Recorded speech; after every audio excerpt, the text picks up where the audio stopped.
Sir मेरा ख्याल तो ये कि कोच का कोई इतना बड़ा रोल ही नहीं होता क्रिकेट में, ठीक है। मैं इस पे आपको तफसील से बता देता हूँ।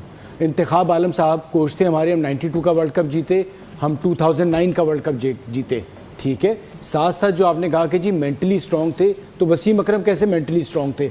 वसीम अकरम पे क्या इल्ज़ाम नहीं लगते थे? जावेद मियांदाद को टीम से बाहर किया था, यूबीएल पे जाके 100 किया था, ठीक है। ये लोगों की, और आप अगर सियासत की बात करें, सियासत 83 से शुरू हुई। जब मैंने आंख खोली पहला रिवोल्ट हुआ, आधी टीम को हटा दिया, मियांदाद को कप्तान बनाया नूर खान ने, इमरान खान साहब भी उसमें बाहर हुए थे, पूरे टॉप के सारे बाहर हुए थे। फिर थर्ड टेस्ट में हाथ पैर जोड़े तो वापस आए। उसके बाद 90s में रिवॉल्ट हुआ अगेंस्ट वसीम अकरम।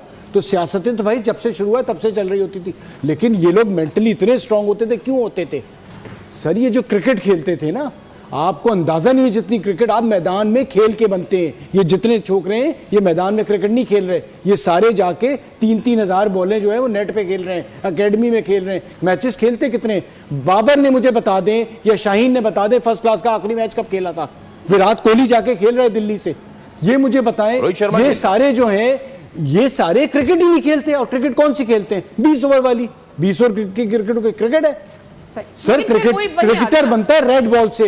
ये भाई साहब थे, नहीं खेलने दिया, 85 आउट किए। पहला मैच था, कितना प्रेशर होगा, कैसे जाके 6 आउट किए थे? मेंटली स्ट्रांग कैसे थे?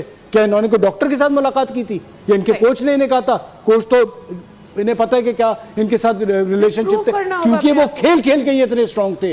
इन्होंने इतनी क्रिकेट खेल ली थी, इतनी धूप में मार खाई थी, नीचे से लेके ऊपर तक। इन्होंने कहा अब बारी आए मेरी, बताऊंगा। ये प्रॉब्लम इसी तरह होती है। राइट।